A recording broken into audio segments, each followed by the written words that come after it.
I think the world will be like in a second term with President Trump's second term. A lot of people I know what it'll be like if we let her in. Yeah. Oh, really? And that ain't good. Yeah. Miserable track record. I don't think Kamala will ever hold public office again. Better not.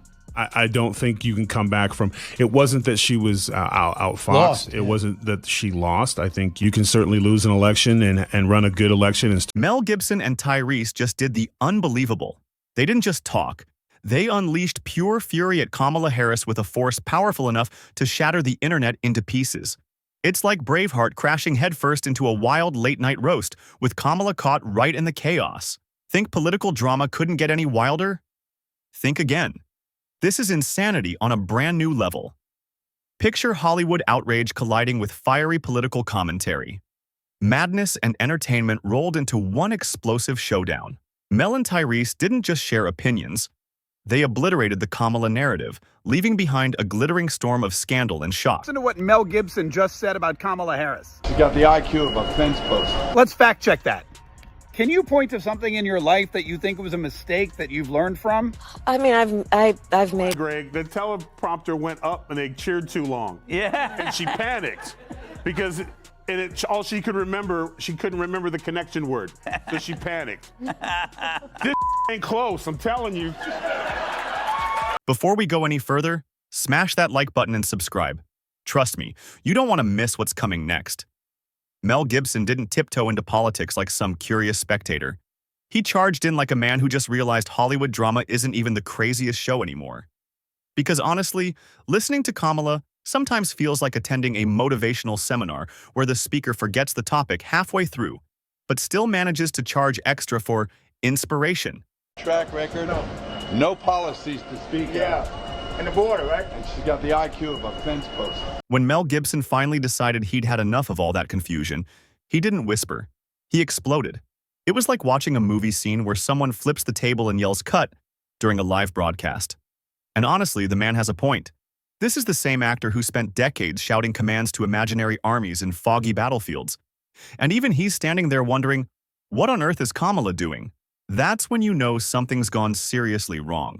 VP Harris, she won't go to the border, probably because she'd rather take the magic school bus to the moon. You guys are gonna see. You're gonna literally see the craters on the moon with your own eyes. Oh my goodness. With your own eyes, I'm telling you, it is gonna be unbelievable. With your own eyes. Mel's not pretending to play nice anymore. He's done sugarcoating everything. The man's survived Hollywood scandals, studio breakdowns, and years of being told to calm down. If Hollywood was the Wild West, Washington is the awkward, unnecessary sequel no one ever asked for. And Mel? He's the cowboy calling it exactly what it is. A full-blown circus with no ringmaster, just chaos shining under those blinding political lights. And they range from, if you've ever parented a child, you make lots of mistakes. He kicks things off like he's directing an epic scene. Picture this, he says. America, the biggest movie ever made. But who's the director?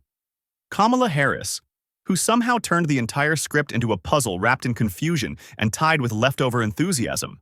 Every time she talks, you can almost hear background music struggling to keep up. Mel's tone isn't angry, it's disbelief. He compares her leadership to that friend who gets lost in their own story, but insists they know the ending while everyone else just nods, waiting for something that makes sense. It's like hearing the same 3 lines repeated with different emotions. Yet she still thinks she's nailed it. His sarcasm cuts deep. He says politics used to pretend it had a script, but now it's just improv night at the Capitol. Kamala's speeches sound like deleted TikToks, stitched together by an exhausted intern on their last cup of coffee. And honestly, he's not wrong. Every sentence swings between poetry, confusion, and panic, leaving everyone wondering if there's even a plot anymore. A Glock. I've become friends with school shooters. When they asked her about the gun, Yes. and I got a Glock.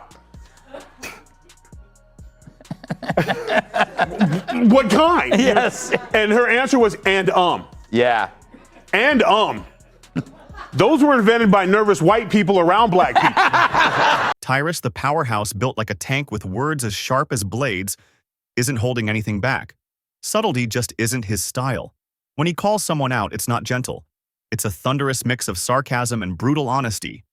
He sees Kamala's so-called optimism for what it truly is, the world's most expensive stand-up routine without a single punchline. Tyrus sits there, shaking his head in disbelief, like a man watching a slow-motion disaster he can't look away from. He says what everyone's thinking, that Kamala keeps talking about understanding the moment while missing every single one in real time. And when he starts, there's no stopping him. He compares her press events to bad improv sketches where everyone's pretending to get it, just waiting for someone to yell scene so they can escape. The worst part, he adds, is how people actually applaud nonsense. It's like cheering when someone announces that water is wet. Mel, sitting thoughtfully, takes it even further.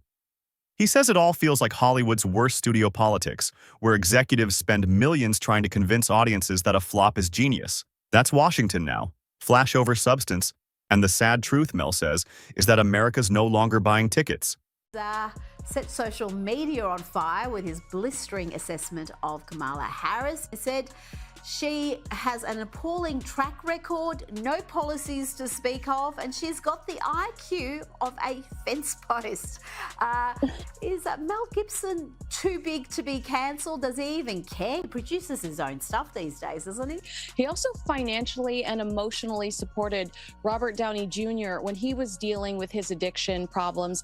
And he's absolutely right. Every time Kamala steps up to a microphone, half the country braces for impact. They're about to witness a live stunt with no safety net. You never know what's coming next. Laughter, confusion, or both. And Mel Gibson, being Mel, doesn't hold back for a second. He paints the moment like a tragic comedy, where everyone pretends the emperor's in designer clothes while he's clearly wearing pajamas. Tyrus hits even harder, calling it the Kamala paradox. She's everywhere and nowhere at once. Her name floods the headlines, yet no one can quite explain what she's accomplished, aside from giving speeches that sound like rejected greeting cards. The irony burns, but it's hilarious because it's true. Kamala's words often sound like motivational fridge magnets rearranged by a toddler with glitter glue. Mel digs deeper, saying the real problem isn't Kamala herself. It's the script she's improvising from. Somewhere in the White House, there's probably a lonely teleprompter wondering what it did wrong. He calls it bureaucratic improv theater, a performance where you don't need skill, just timing and a confident smile. There's worse things that you can say to people. Yeah. But I help people who harm people. God bless, good night, that's my time. That's what... Tyrus doesn't pull any punches. He compares Kamala's political rise to that coworker who somehow keeps getting promoted every year for energy and potential, even though no one actually knows what she does. It's a harsh comparison, but the crowd can't deny it's spot on. He doubles down, saying if confidence alone earned results, Kamala would be running the entire galaxy by now. Their humor is ruthless, but never cruel. It's sharp, clever, and slices straight through the nonsense. Kamala has mastered the performance, the gestures, the tone, the enthusiasm, but completely forgotten the story. It's like watching a musical where everyone's singing passionately, but no one remembers the lyrics. Tyrus ends with his signature smirk, saying Kamala's leadership might just be revolutionary. Not for its success, but because it's made millions of Americans suddenly nostalgic for silence. First of all, she never saw the video. Yeah. Okay? That's not someone who describes a video. Yeah. That's someone that they handed this to her, and she was like, elephant? Oh, I'll take it from here. And then she went out there. And she was not drunk. She was hungover, because she's way worse when she's hungover. That was hungover because she kept saying the same thing over and over again. They surrounded, and then they formed a circle. And then they got together. That's when Mel nearly spits out his drink from laughing. But beneath all the jokes, there's a hard truth hiding in plain sight. Both he and Tyrus make it crystal clear, with their sharp humor and brutal honesty, that America's leadership has turned into a show. More about image than impact, more about promises than progress. The whole system feels like it's glitching between chaos and confusion. And somewhere along the way, everyone forgot what the real question even was. It's political hypnosis disguised as inspiration, performance over purpose, noise over meaning. Mel Gibson, the same man who gave the world Braveheart, looks genuinely stunned that the country once known for courage now celebrates polished confusion. He shakes his head, muttering that at least his movies had editors. Tyrus finishes with a grin, saying Hollywood might have softened up, but Washington has turned into its parody. And right there, in the middle of all this madness, Kamala stands as both the star and the punchline, perfectly framed on the most absurd political stage ever. We applaud people speaking their mind. There's certainly plenty of celebrities who are saying outrageous things about Donald Trump. So if Mel Gibson wants to share his thoughts, I think everyone can accept that, but probably not Hollywood. Kamala might not be laughing, but the audience sure is, because sometimes the only way to survive modern politics is to treat it like a comedy. Mel and Tyrus aren't done roasting. They're only warming up. The whole spectacle feels like the world's longest reality show, except no one's winning and everyone's confused. Kamala Harris stands center stage, the main act in this dazzling illusion. She steps up to the mic with that confident smile, as if about to announce something historic. But what comes out sounds more like a riddle written by a poet who lost their dictionary halfway through. Mel chuckles, shaking his head, saying it's the kind of speech where every word sounds meaningful, yet the message disappears faster than campaign promises after Election Day. Acting like we haven't known her for the last 4 years or 3. It feels like 50. It really does. It really does. And you could make, now they're making the argument the reason why she was the way she was because she had to lay in the cut so Biden could do his thing, and she had to watch, and then one day she decided to go down to him and say, hey, it's my time, and he's like, you're right, and he stepped aside, and she's this great, noble person. And you know what? Let's say this is all true. I'm willing to have a restart with Kamala. A complete restart. Maybe I've been wrong. Tyrus, always ready with a punchline, jumps in with that signature grin and calls Kamala's speaking style verbal jazz. Smooth words that never quite hit a note. It's all rhythm, no melody. A performance you can't follow but can't stop watching. It's mesmerizing, like a slow-motion crash that keeps your eyes glued to the screen. Mel bursts out laughing, saying it reminds him of Hollywood's obsession with endless remakes. The same tired ideas, recycled and sold as brand new. Kamala's speeches, he says, feel exactly like that. Tyrus leans back, still amused but baffled. So much charm, so little clarity. You scroll through her clips, and by the end, you're still wondering what she said, but you'll definitely remember the laugh. And every day, in the courtroom, I stood proudly before a judge, and I said 5 words. Kamala Harris for the people. I accept your nomination to be President of the United States of America. At least some people have their head on straight, like Mel Gibson here. So he comes out and says this about Kamala Harris. Mel doubles down, saying Kamala's political strategy feels like something dreamed up in a glossy boardroom. Beautifully packaged, but completely hollow inside. It's all surface, no substance. It's like someone watched The West Wing once and said, that's leadership. He calls it Instagram politics. Filtered, rehearsed, perfectly captioned, yet totally disconnected from reality. Then comes the real sting. Mel and Tyrus agree that Kamala's speeches aren't meant to inform. They're designed to impress, carefully tuned to sound inspiring while saying absolutely nothing. They even joke that she could host her own late-night show called The Vice Hour, where every episode is her explaining policy through poetic riddles and confusing metaphors. The tagline? Stay tuned, because even we don't know where this is going. But of course, Mel being Mel, can't resist digging even deeper. We'll watch the next speech, and I'll go, Greg, I'm sorry I wasted your time on the show talking about it. So no matter how you dress that box up in ribbons and sprinkles, when you open it up, it's still full of incompetence. He says what really gets to him isn't Kamala herself. It's what she represents. A system that rewards charisma over clarity. We've traded conviction for catchy slogans. And Kamala, he jokes, is the undefeated champion of polished confusion. Then, as if the roast wasn't fiery enough, they start acting out what her inner thoughts must sound like. Mel performs it perfectly. Deep breath, move the hands, look passionate, say something that sounds wise but can't be fact-checked. Smile, pause, repeat.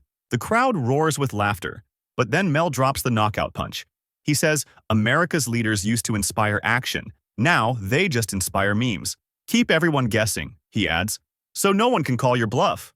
If that's the case, Kamala's playing 4D chess, while everyone else is still unpacking the board. Mel and Tyrus share that half-serious, half-sarcastic look.